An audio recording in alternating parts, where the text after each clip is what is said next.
নারীর জন্য বিশেষ কোনো দিন আদৌ কি নির্ধারিত করার প্রয়োজন? ৮ই মার্চ আন্তর্জাতিকভাবে নারী দিবস হিসেবে পালন করা হয়। কিন্তু এই নারী প্রতিনিয়ত আমাদের দৈনন্দিন জীবনে বেলা গড়িয়ে সন্ধ্যা, রাত পেরিয়ে ভোর, সকলের সাথেই ভীষণভাবে জড়িত। নারী আমার মা, নারী আমার স্ত্রী, নারী আমার বোন, নারী আমার খালা, নানি, দাদি ইত্যাদি, সহকর্মী, সহপাঠী। বিভিন্ন জায়গায় আমাদের নারী ছাড়া আমরা পূর্ণ নয়। আমরা সবাই জানি, আমাদের অতি শ্রদ্ধাভাজন জাতীয় কবি কাজী নজরুল ইসলাম বলেই গিয়েছেন যে পৃথিবীতে যাহা কিছু সুন্দর কল্যাণকর, অর্ধেক তার গড়িয়াছে নারী, অর্ধেক তার নর। কিন্তু নারীর স্বাধীনতা মানে বেপরোয়া জীবনযাপন নয়, এটাও নারীদের মাথায় রাখা উচিত। এবং নারী দিবস মানে শুধু বছরের একটি দিনকে নির্ধারিত করে উদযাপন করা, আয়োজন করা, সম্মান দেখানো, উপহার দেওয়া, এটাও যথাযথ গুরুত্ব প্রদর্শন নয়।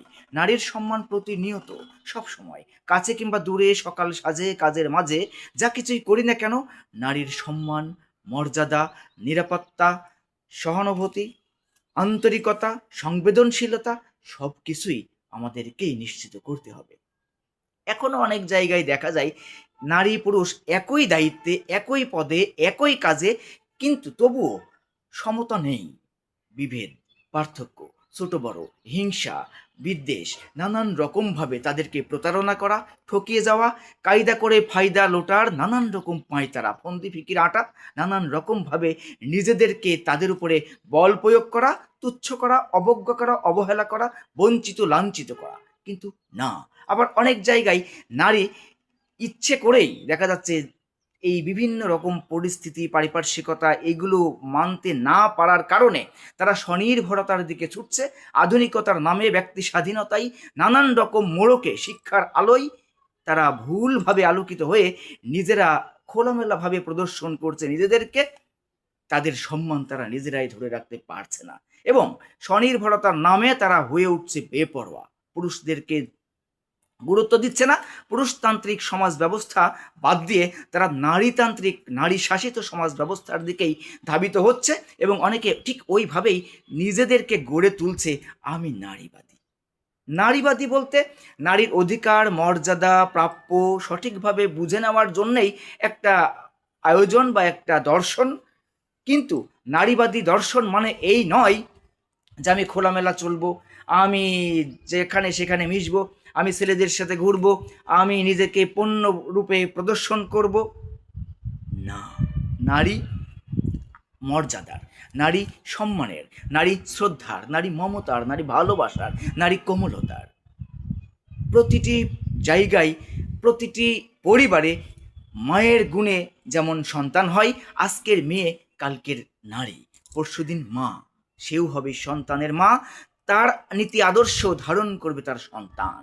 কিন্তু আজ আধুনিকতার দাবিতে ব্যক্তি স্বাধীনতায় কাছে কিংবা দূরে যে যেখানে নারী হিসেবে নিজেদেরকে একেবারে বেপরোয়া জীবনযাপন করছে, ছেলেদের সাথে অবাধ মেলামেশাই নিজেদের সতীত্ব, নিজেদের সততা, নীতি আদর্শ নষ্ট করে ফেলছে, তাদের বাচ্চারাও কিন্তু আগামী দিন বলবে আমার মা পৃথিবীর শ্রেষ্ঠ মা, আমার মা আদর্শবান মা, আমার মা শ্রেষ্ঠ মা, আমার মা সত্যি সতীসাধ্যী মা। কিন্তু ওই মা কি তার সন্তানকে বলতে পারবে যে আমি ঠিক সেই মা, যে সৎ, যে সতী, যে পবিত্র? পারবে না।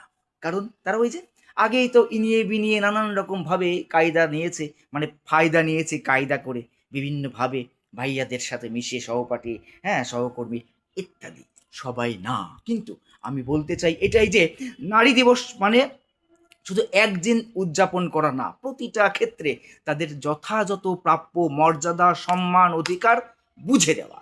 প্রতিটি পরিবারে না হলেও প্রায় অধিকাংশ পরিবারে দেখবেন বোনদেরকে জমি জায়গা থেকে বঞ্চিত করা হয়, ভাই কর্তৃক নির্যাতন করা হয়, স্বামী কর্তৃক নারীদের নির্যাতন করা হয়। আবার অনেক নারীরাও আজকাল স্বামীকে পরোয়াই করে না, বিশেষ করে স্বনির্ভরতার মোড়কে মুড়িয়ে নিজেদেরকে স্বনির্ভরতার যেই জায়গায় তারা দাঁড় করান, তারা মনে করেন যে আমি তো এখন স্বয়ংসম্পূর্ণ, আমার স্বামীকে এখন দরকার নেই। কিন্তু আপনি অবশ্যই দেখে থাকবেন প্রতিটি পুরুষ যখন স্বপ্ন নিয়ে বড় হয়, সে যখন সংসার করে, ভালোবাসায় জড়ায়, সে সংসার গড়তে চায়, সে নারীকে ভালো রাখতে চায়। প্রতিটি পুরুষ রোদে পুড়ে বৃষ্টিতে ভিজে কাছে কিংবা দূরে জীবনের ঝুঁকি নিয়ে রক্তকে পানি করে ঘাম ঝরিয়ে নিজেকে প্রতিষ্ঠিত করতে চায়, নিজেকে উপার্জন করতে চায় শুধুমাত্র তার শখের নারীকে ভালোবাসবার ইচ্ছায়। তার পরিবার বড় হয়, বাচ্চা কাচ্চাকে লালন পালন করতে গিয়ে তার জীবন যৌবন সবকিছুই একেবারে পানিতে মিশিয়ে দেয়। অথচ এই পুরুষ একটু ভুল করলেই কিছু নারী আছে একদম গলা চেপে ধরে, সবাই মিলে ঢালাওভাবে পুরুষতান্ত্রিক সমাজ ব্যবস্থাকে দোষী করে। কিন্তু না, পুরুষ আপনার নিরাপত্তা, পুরুষ নারীর সম্মান দেয়, পুরুষ নারীর সম্মান দিয়েছে।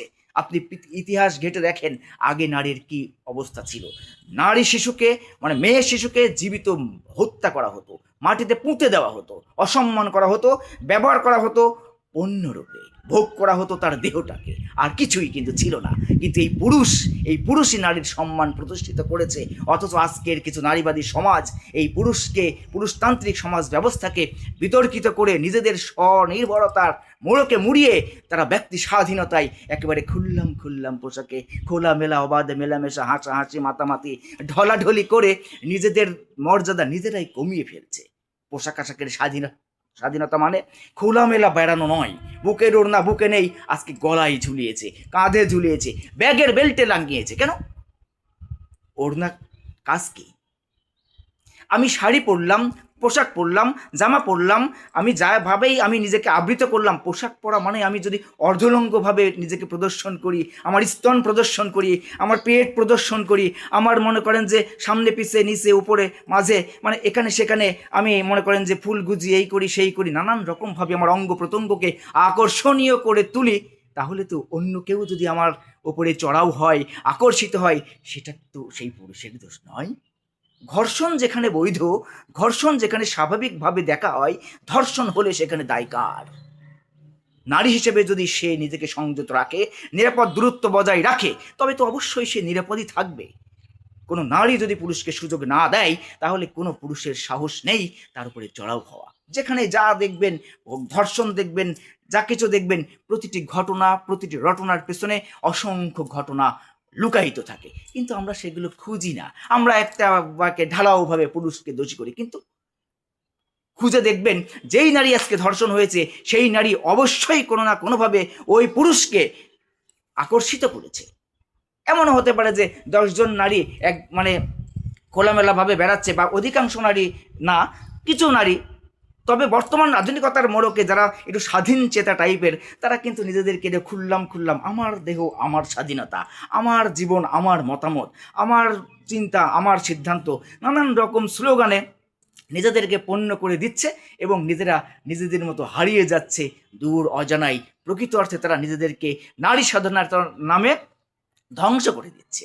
নারী স্বাধীনতা বেপরোয়া জীবনযাপন নয়, অবাধ মেলামেশা নয়, না স্বামীকে অস্বীকার করা নয়।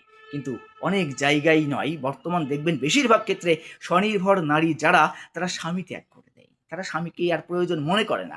কিন্তু তাদের মনে রাখা উচিত যে তার মাও যদি একই কাজ করতো, তাহলে ওই নারীর জন্মই হতো না। অনেক সমাজে আছে যে হ্যাঁ, মা স্বনির্ভর, কিন্তু বাবা আছে, জন্ম দিয়েছে, কিন্তু আর পরবর্তীতে ওরকমভাবে সক্ষমতা নেই, আন্তরিকতা নেই। ওই যে স্বনির্ভর আমি আর স্বামীকে প্রয়োজন মনে করি না, আমি আমার মতো স্বাধীন খুললাম বেড়ালাম চললাম, আমার তো অনেকেই আছে, বন্ধু আছে, পার্টনার আছে, বয়ফ্রেন্ড আছে, হ্যাঁ পরকীয়া প্রেমিক আছে, আমার নানান রকম চ্যাংম্যাং আছে আর কি। বুঝলেন না, সব ভাষা তো আর ব্যবহার করা যায় না। তবে ওই সকল নারীকে বলতে চাই, খুব যথাযথভাবে তাদের প্রতি সম্মান প্রদর্শন করেই, যে নারীর স্বাধীনতা নিজেকে অবাধভাবে বেপরোয়া জীবনযাপন নয়। নারীকে যেমন পুরুষ সম্মান করবে, নারীও তার সম্মানটাকে বুঝে নেবে এবং নিজেকে সংযত রাখবে।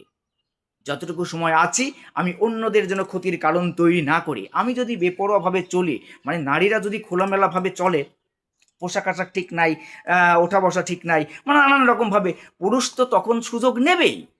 এটা তো স্বাভাবিক। পজিটিভ নেগেটিভ কাছাকাছি থাকলে, চুম্বক লোহা কাছাকাছি থাকলে তো আকর্ষণ করবেই। এখন আপনি চুম্বক নিয়ে ঘুরবেন লোহার আশেপাশে, আর লোহা যদি কাছে আসে, তাহলে কি লোহার দোষ? না, মোটেও না। আবার লোহা ঠিক আছে, লোহা চুম্বক যেই বলেন, পুরুষ যদি নারীর কাছাকাছি যায়, নারী যদি পুরুষের কাছাকাছি যায়, সেখানে নেগেটিভ পজিটিভ একটা, এটা তো মানে মেডিকেল সায়েন্স অনুযায়ী এটা তো আমার মানে হিউম্যান বডি, আমার ভেতরের তো সেন্সর কাজ করবে, এটা তো খুব ন্যাচারাল ব্যাপার। এটা যদি কেউ বলে যে না আমার এটা তো হয় না, এই না সেই না, এগুলো ভুল দর্শন। আমরা ভুলভাল দর্শনে মানে নিজেরাই ধর্ষিত হই, অথচ দোষ দিই অন্যদেরকে। আজকে দেখেন ইকরা আত্মহত্যা করেছে, আলভির দোষ হচ্ছে কেন? পৃথিবীর এমন কেউ কি ইকরাকে আলভির চেয়ে বেশি ভালোবাসবে তার বাবা মা ছাড়া? নো। প্রতিটি জায়গায় দেখা যায় স্বামীকে একটু কিছু হলে স্বামীকে দোষ দেয়, একটু কিছু হলে ছেলেকে দোষ দেয়। কেন? মেয়ে কি দোষ মুক্ত? না। প্রতিটি ঘটনার পেছনে রটনা ঘটনা বহু লুকায়িত থাকে। সব কিছু মাথায় রেখে সুন্দরভাবে শৃঙ্খলার সাথে নিজেদের আত্মসম্মান বোধ বজায় রেখে আমরা যেন চলি, কারো উপকার করতে নাও যদি পারি, অপকারের কারণ সৃষ্টি না করি। আজকের প্রতিটি কথা, প্রতিটি ব্যথা, প্রতিটি শূন্যতা, এক এক মানুষের জীবনে এক এক রকম অভিজ্ঞতা, সবার জীবনে তো একই রকম অভিজ্ঞতা নয়। তবে প্রতিটি অভিজ্ঞতাকে পুঁজি করে সুন্দরভাবে শৃঙ্খলার সাথে নিজেকে শান্ত রেখে বুদ্ধিমত্তার সাথে উপযুক্ত সিদ্ধান্ত গ্রহণে, পরিস্থিতি নির্ভর সিদ্ধান্ত নিতে নিজেকে প্রস্তুত করা এবং যথাযথ সময় ব্যবহার করে নিজেকে সেইভাবে সামনের দিকে এগিয়ে নিয়ে যাওয়া। নারী এগিয়ে যাচ্ছে মানেই খুব ভালো কিছু হচ্ছে সমাজে, এটা কিন্তু নয়। আপনি দেখবেন যে যেসব নারী চাকরি করে, বিভিন্ন জায়গায় ব্যবসা বাণিজ্য বা স্বনির্ভর, সকল না হলেও বেশিরভাগ পরিবারে শান্তি নেই। স্বামী স্ত্রী মানে টকঝাল লেগেই আছে, দ্বন্দ্ব, এই সেই, ভুল বোঝাবুঝি, অস্থিরতা, সন্দেহ প্রবণতা, নানান রকমভাবে বিচ্ছেদের দিকে ধাবিত হচ্ছে। আর ছেলে মেয়ে হচ্ছে প্রতিবন্ধী, মানসিক শূন্যতায় রোগী হয়ে যাচ্ছে মানসিকভাবে। তো এই বিষয়গুলো মাথায় রেখে নারী পুরুষকে সহযোগিতা করবে, পুরুষ নারীকে সহযোগিতা করবে। ওই যে পৃথিবীতে যাহা কিছু সুন্দর কল্যাণকর, অর্ধেক তার গড়িয়াছে নারী, অর্ধেক তার নর। তো সে মিলেমিশে কাজ করতে হবে, কেউ কারোর প্রতিদ্বন্দ্বী নয়, নারী পুরুষের বিপক্ষ নয়। এগুলো মাথায় রেখে নিজেদের মর্যাদা যেন অক্ষুণ্ণ থাকে, সেভাবেই আমাদের চলতে হবে। আমাদের কবি রবীন্দ্রনাথ ঠাকুরও কিন্তু বলে গিয়েছেন যে নারী নিজেই তার সম্মান রক্ষা করতে পারে না, অথচ আমরা কহিলেই দোষ। সেটা যেন না হয়। ভালো থাকি, ভালো রাখি। MZN love and life motivation club কর্তৃক আয়োজিত, আমি কাউন্সিলর জ্যাক ডেনভার বিদায় নিচ্ছি। আল্লাহ হাফেজ।